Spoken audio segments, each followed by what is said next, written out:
So we do a couple of different appeals. We send out letters to raise money for our Buddy Pack appeal. And then we have our Score Against Hunger campaign, which we partner with Mizzou football team, Missouri Tigers, and we send out a letter with that to our donors. But then we also try and tap into that partnership with MU Athletics, and we are able to send out information in the season ticket holders letter that they send out every year, so that it allows us to get in front of some new folks. And then we also, in our newsletters and things like that we send out to our mailing lists, we always include a remit envelope. So if somebody is a volunteer, or if our newsletter ends up in somebody's office, if they feel the need that they want to give back, they have the means to. So we do a couple food and fun drives during the holiday season. We have our Partnership Against Hunger, which is coming up this Tuesday, and that is a 12-hour food and fun drive. We are at 12 different locations. The Hy-Vee stores here in Columbia, Schnucks, and Lucky's.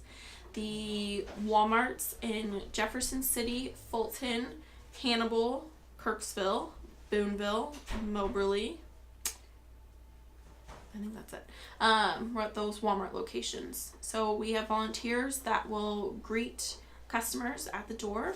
We'll ask them for donations, both funds and while they're shopping to donate food as well. And we do a very similar drive in December, which is called One for One. And that is, if one person were to give $1, then think about the impact that we would provide our community. And that is, again, a 12-hour food and fun drive, but it's only here in Columbia. This year we'll be at the Lucky's parking lot, so we'll do that collection. And kind of the thought process of that is people will be able to shop at Lucky's and donate food. Also, if you hear it on the radio, we have great media partners. You can drive through and drop off your donation. We also do a phone-a-thon where people can call in and donate. And then we have our holiday mailers. We send out 3 letters during the holiday season, just to make sure we cover all of our bases, and we make sure that we give people the means. The holiday season's a very popular time. Everybody gets those warm, fuzzy feelings, and we have lots of good meals, and we want to make sure everybody has that opportunity. So we just want to make sure that the community has the means to give back. I don't have solid facts and figures, but you can definitely tell a difference, and not just in our fundraising efforts, but even volunteering. Sometimes you have a lot of hands and you have to really figure out what kind of projects to fill them with. And it's amazing that people have the generosity and that they want to give back, and we can never say no, obviously. But I think one of my biggest things is to explain to people that it's just not this time that we need help. It's a 12-month ordeal.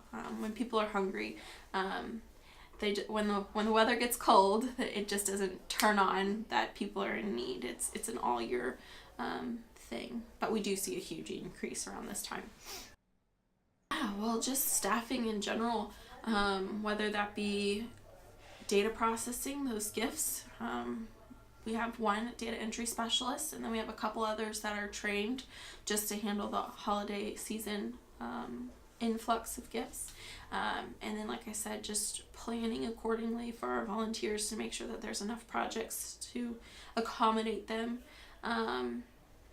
They are doing great work. But sometimes you have to really make sure you have a good plan set out so everybody has good work to do. So just making sure that there's enough to go around.